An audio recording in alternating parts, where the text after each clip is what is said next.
Hi friends, మళ్ళీ ఒక వీడియోతో మీ ముందుకు వచ్చేసాను. ఈరోజు ఏంటంటే ఊరికే నాన్ వెజే కాకుండా వెజిటేరియన్ కూడా చేసుకోవాలి కదండి. నేనైతే ఈరోజు వెజ్ బిర్యానీ ప్రిపేర్ చేస్తున్నానండి. ఇలా ఆయిల్లో పచ్చిమిర్చీలు అలాగే ఆనియన్స్ వేసి దాన్ని పేస్ట్ చేసుకోవాలండి. అందులో కొత్తిమీర పుదీనా కూడా వేయాలి. కేజీ బాస్మతి బియ్యాన్ని ఒక 1 అవర్ వరకు ఇలా నానబెట్టేసేయాలండి. ఈలోగా మనమైతే చెప్పాను కదా, ఆనియన్స్, పచ్చిమిర్చి, కొత్తిమీర పుదీనా ఇవన్నీ అయితే పేస్ట్ చేసుకోవాలండి. మంచిగా చేసుకోవాలంటే కొంచెం శ్రమ కూడా పడాలి కదండి. దానికి తగ్గట్టు ఫలితం ఉంటుంది. అదే బయట నుంచి తెచ్చుకున్నాం అనుకోండి, డబ్బులు ఎక్కువైపోతాయి, సరిగ్గా సరిపోదు కదా, అందరికీ సరిపోయినట్టు అనిపిస్తుంది. అదే ఇంట్లో అయితే కొంచెం పని అవుతుంది, అందరికీ సరిపోతుంది కూడా. సో ఈలోగా మనం ఈ వెజిటేబుల్స్ అన్నీ కూడా మంచిగా కడిగేసి కట్ చేసి పెట్టుకోవాలండి.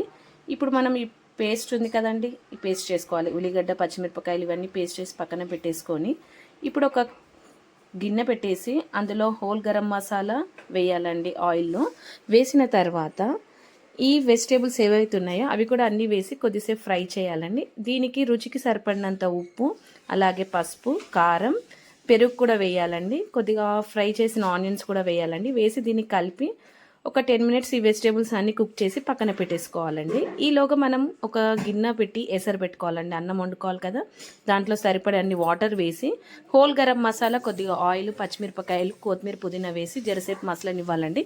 ఇలా మసలిన తర్వాత మనకైతే ఎసరు వస్తుందండి. ఈ ఎసరులో ఇప్పుడు నానబెట్టిన బియ్యాన్ని అయితే వేసేయాలండి. ఇలా వేసిన తర్వాత ఒక 5-10 మినిట్స్ తర్వాత కలపాలండి. కలిపిన తర్వాత కొద్దిగా పెద్ద పలుకు వచ్చింది అన్నప్పుడు మనము దీన్ని అయితే ఇంతకుముందు ఉడకబెట్టి పెట్టుకున్నాం కదా, ఆ వెజిటేబుల్స్లో అయితే లేయర్స్ లాగా వేసుకోవాలండి. నేను కేజీ రైసే తీసుకున్నాను కాబట్టి ఒక 1 లేయర్ కింద వెజిటేబుల్స్ అంటే మిగతాదంతా అన్నం పైనుంచి వేసుకుంటున్నాను. ఇలా 1 లేయర్ వేసాక కొద్దిగా ఫ్రైడ్ ఆనియన్స్ వేస్తానండి. మళ్ళీ మిగతా రైస్ అంతా కూడా వేసేస్తానండి.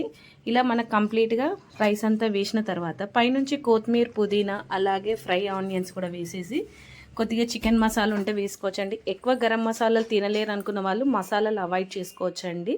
సో ఇలా వేసేసి మనం స్టవ్ వెలిగించి దానిపైన ఒక పెంక పెట్టి 10 మినిట్స్ పెద్ద మంట మీద పెట్టి ఇది బిర్యానీని దమ్ చేయాలండి.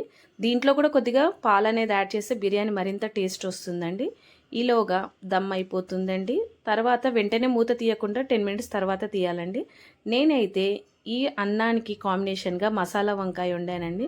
చూసారు కదండి, నా వెజిటేబుల్ రైస్ రెడీ అయిపోయింది, మసాలా వంకాయ కూడా. సో ఈ రెండు కాంబినేషన్ అయితే చాలా బాగుంటుందండి. సైడ్కి అయితే ఆనియన్స్